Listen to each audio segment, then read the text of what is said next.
नमस्कार बच्चों। कक्षा 7 में आप सबका स्वागत है। आइए संस्कृत विषय प्रारंभ करने के पहले हम पिछली कक्षा में जो आपने संस्कृत से परिचय प्राप्त किया उसके बारे में थोड़ी चर्चा कर लें।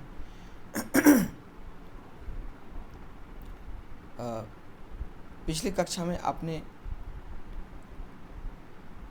लकार, पुरुष और वचन के विषय में जानकारी प्राप्त कर ली है। शब्द रूप और धातु रूप से परिचय प्राप्त कर लिया है। ये शब्द रूप और धातु रूप किसी भी वाक्य की रचना के लिए सबसे महत्वपूर्ण होता है। इसकी सहायता से ही वाक्य की संरचना हो पाती है। पिछली कक्षा में आपने लट लकार और लृट लकार के विषय में पढ़ा था। सबसे पहले जानना जरूरी है कि ये लकार होता क्या है। लकार से तात्पर्य काल से है। कार्य हो चुका है, होने वाला है या हो रहा है, इसकी पहचान लकार के माध्यम से ही होती है। संस्कृत में मुख्य रूप से 5 लकार हैं: लट लकार, लृट लकार, लोट लकार, लंग लकार और विधिलिंग। जिसमें से लट लकार और लृट लकार के विषय में आपने पढ़ा है पिछली कक्षा में। लट लकार वर्तमान काल तथा लृट लकार भविष्यत काल का सूचक है। हिंदी या अंग्रेजी किसी भी भाषा में जब हम किसी वाक्य की रचना करते हैं तो सहायक क्रिया लगती है। कार्य हो रहा है या कार्य हुआ या कार्य होगा, अर्थात है अर्थात वर्तमान काल, हुआ अर्थात भविष्यत काल और होगा अर्थात हुआ मतलब भूतकाल और होगा अर्थात भविष्यत काल। संस्कृत में ये जो सहायक क्रिया है वो नहीं होती, तो सहायक क्रिया के बदले ही हम लकार पढ़ते हैं। यदि आप पठती ऐसा लिख देते हैं, इसका तात्पर्य यह है कि पढ़ रहा है, और जब पठिष्यति लिखते हैं इसका तात्पर्य यह है कि पढ़ेगा। तो पठती मतलब पढ़ता है और पठिष्यति मतलब पढ़ेगा।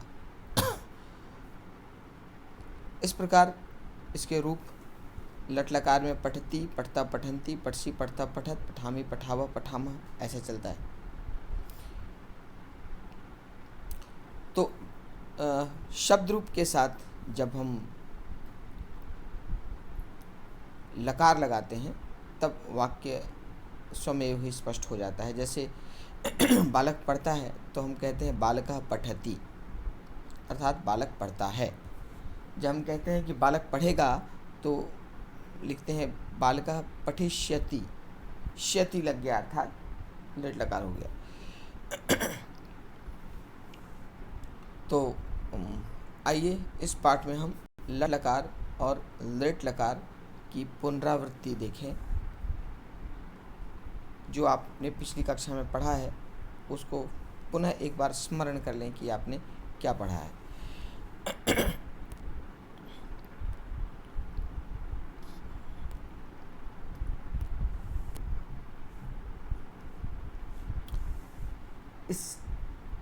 यह पाठ वैभवस्य जन्म दिवसः इस पाठ का नाम है, जिसमें लट और लृट लकार का प्रयोग हुआ है। 2 भाग हैं इसके। प्रथम भाग में लट और लृट लकार का परिचय और द्वितीय भाग में मुख्य पाठ जो कि वैभव के जन्म दिवस पर आधारित है। संस्कृत भाषा में काल को लकार कहते हैं, जैसे हमने अभी थोड़ी देर पहले चर्चा की। भूतकाल भविष्यत काल, वर्तमान काल अर्थात लकार। वर्तमान काल है तो लट लकार, भूतकाल है तो लंग लकार और भविष्यत काल है तो दृढ़ लकार। इस प्रकार यह लकार काल का सूचक होते हैं।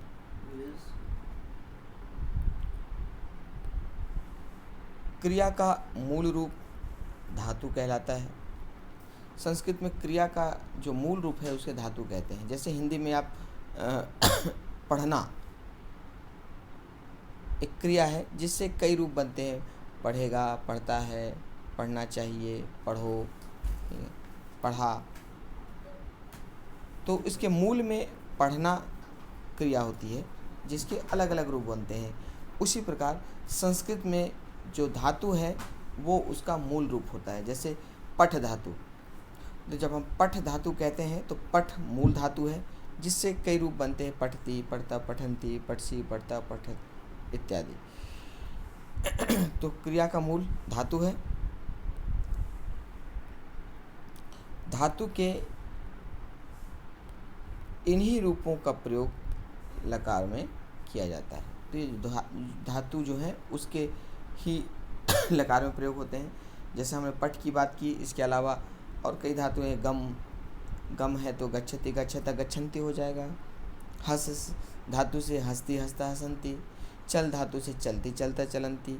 नम धातु से नमती, नमता, नमंती इत्यादि।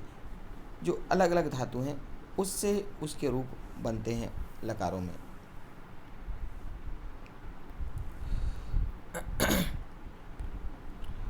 अब लकार के परिचय।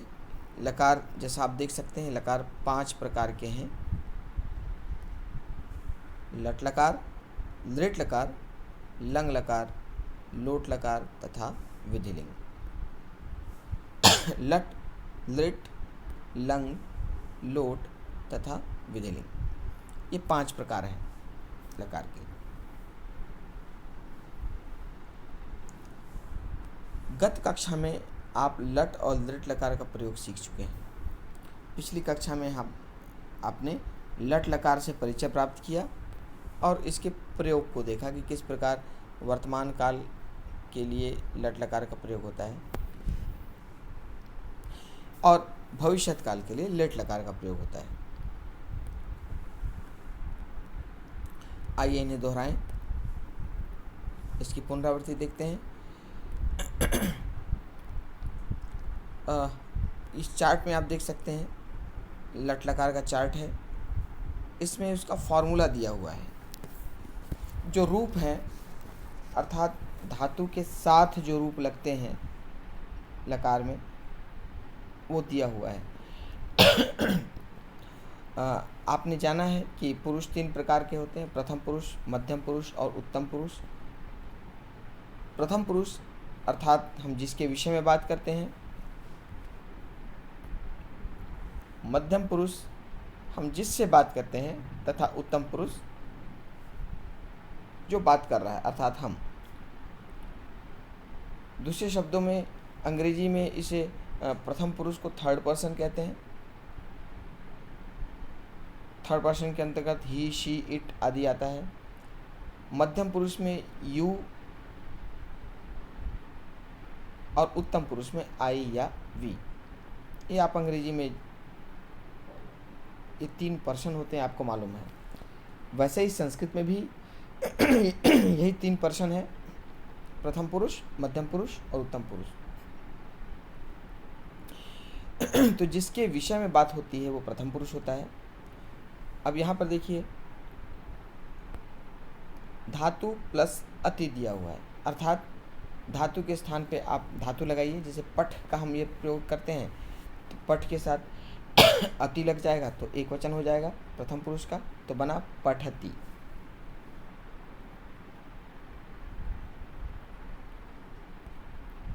उसी प्रकार यदि धातु के साथ अतः लगाएंगे तो द्विवचन हो जाएगा प्रथम पुरुष का। पठ होगा तो हो जाएगा पठतः, और यदि अंति लगाएंगे धातु के साथ तो ये बहुवचन हो जाएगा, तो बजा पठंती, पठती, पढ़ता, पठंती। इसको हम यदि वाक्य के रूप में देखें तो आपने अकारांत में पढ़ा है बालकः बालकौ बालकाः। तो बालका इसका मतलब होता है एक बालक, तो बालका मतलब एक वचन है, तो बालकः के साथ बना अति, पठ के साथ अति, तो बालकः पठति या बालकः हसति, बालकः चलति। तो जैसे जैसे धातु बदलेगा वैसे वैसे उसका रूप भी बदलता जाएगा। सबके साथ यही लगाना है, अति अतः हंति। तो बालकः हसति। अब आते हैं द्विवचन में। जब द्विवचन में आएंगे तो कर्ता भी रूप बदल जाएगा। जैसे बालकः कर्ता था एक वचन में, तो द्विवचन में हो जाएगा बालकौ कर्ता। तो ये हुआ बालकौ अर्थात दो बालक। अब जब बालकौ होगा तो क्रिया भी द्विवचन में हो जाएगी, तो ये बना धातु के साथ अतः। तो क्या हुआ, बालकौ पठतः। इस बात का आपको हमेशा ध्यान रखना है, कर्ता जिस स्वरूप में चलता है क्रिया भी उसी स्वरूप में चलती है। यदि कर्ता एक वचन में होगा तो क्रिया भी एक वचन में, कर्ता द्विवचन में तो क्रिया भी द्विवचन में, और कर्ता बहुवचन में होगा तो क्रिया भी बहुवचन में। तो कर्ता जब बालकः था तो हमने अति लगाया तो बना बालकः पठति। अब जब कर्ता द्विवचन हो गया तो बालकः का बालकौ हुआ, तो बालकौ के साथ क्रिया हो गई बालकौ पठतः, पठ के साथ अतः अर्थात पठतः। उसी प्रकार जब कर्ता बहुवचन हो जाएगा तो बालकः बालकौ बालकाः, बालकाः मतलब बहुवचन। तो जब बालकाः बहुवचन हुआ तो क्रिया भी हो जाएगा पठ के साथ अंति, तब बना बालकाः पठन्ति अर्थात बालकः पठति, बालकौ पठतः, बालकाः पठन्ति। ये तो हुआ प्रथम पुरुष। अब आते हैं मध्यम पुरुष में। मध्यम पुरुष अर्थात जिससे बात करते हैं। तो मध्यम पुरुष का कर्ता होता है त्वम, युवाम, यूयम। त्वम जो अंग्रेजी में यू है वही संस्कृत में त्वम है। अंतर यह है कि संस्कृत में जो अंग्रेजी में यू है संस्कृत में वही त्वम है। अंतर यह है कि अंग्रेजी का जो यू है वो एक वचन के साथ भी होता है, बहुवचन के साथ भी होता है, लेकिन संस्कृत में तीनों के वचन के अनुसार अलग अलग रूप हैं। यदि हम किसी एक से बात कर रहे हैं तो उसको कहेंगे त्वम, दो से कर रहे हैं तो युवाम, और दो से अधिक से कर रहे हैं तो यूयम। तो त्वम, युवाम, यूयम, इस प्रकार उसका कर्ता होता है। इसकी क्रिया चलेगी असि अथः अथ, धातु के साथ असि अथः अथ, एक वचन के साथ असि। तो यदि पठ का प्रयोग करें तो ये हो जाएगा त्वम पठसि, त्वम पठसि, पठ के साथ असि मिलकर बना पठसि। ये हुआ एक वचन। यही एक यदि दो हो जाएगा तो हो जाएगा द्विवचन। तो त्वम का द्विवचन होता है युवाम। तो कर्ता यदि युवाम हुआ तो क्रिया हो जाएगी पठ के साथ अथः, तो बना पठथः। तो युवाम पठथः, त्वम पठसि, तो युवाम पठथः। अब यही बहुवचन के साथ अथ हो जाएगा। अब जब बहुवचन के साथ अथ क्रिया होगा तो कर्ता भी बदल जाएगा। तो कर्ता है त्वम एक वचन, युवाम द्विवचन, और बहुवचन में है यूयम। तो यह हुआ यूयम पठ के साथ अथ पठत, यूयम पठत। तो त्वम पठसि, युवाम पठतः और यूयम पठत। ये हुआ मध्यम पुरुष का रूप। उत्तम पुरुष में अर्थात फर्स्ट पर्सन में उत्तम पुरुष का रूप होता है अहम, आवाम, वयम। अहम मतलब मैं, आवाम मतलब हम दोनों, वयम मतलब हम सब। ये कर्ता हुआ अहम, द्विवचन आवाम, बहुवचन वयम। तो अहम अर्थात मैं। तो जब उत्तम पुरुष में अहम होगा तो धातु के साथ आमी जुड़ जाएगा।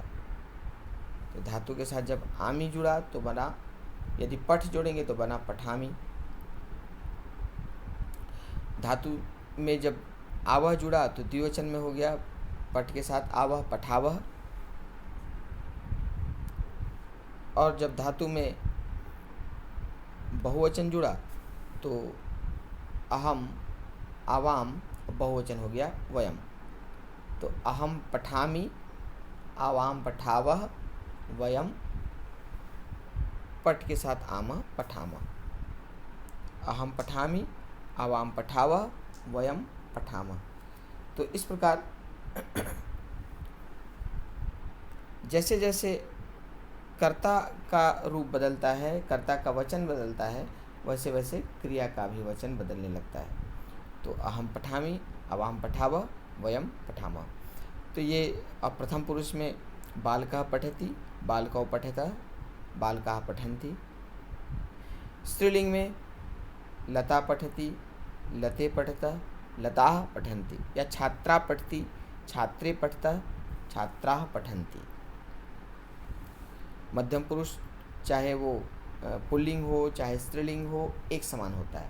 तो लड़का भी कहेगा त्वम पठसि लड़की से, और लड़की भी लड़के से कहेगी त्वम पठसि। तो लिंग का प्रभाव नहीं पड़ता मध्यम पुरुष और उत्तम पुरुष में। जैसे आप अंग्रेज़ी में भी लड़के को भी कहते हैं यू आर रीडिंग, और लड़की को भी कहते हैं यू आर रीडिंग। तो यू पुल्लिंग के साथ भी है और यू स्त्रीलिंग के साथ भी है। उसी प्रकार संस्कृत में भी पुल्लिंग के साथ भी त्वम पठसि और स्त्रीलिंग के साथ भी त्वम पठसि। तो त्वम पठसि तुम पढ़ रहे हो, युवाम पठता तुम दोनों पढ़ रहे हो, यूयम पठत तुम सब पढ़ रहे हो। उत्तम पुरुष में भी वैसे ही, चाहे स्त्रीलिंग हो चाहे पुल्लिंग हो, कर्ता सेम एक ही रहता है। वैसे ही जैसे अंग्रेजी में लड़का भी अपने लिए आई का प्रयोग करेगा और लड़की भी अपने लिए आई का प्रयोग करेगी। आई एम रीडिंग, लड़का भी कहेगा आई एम रीडिंग, लड़की भी कहेगी। तो उसी प्रकार संस्कृत में भी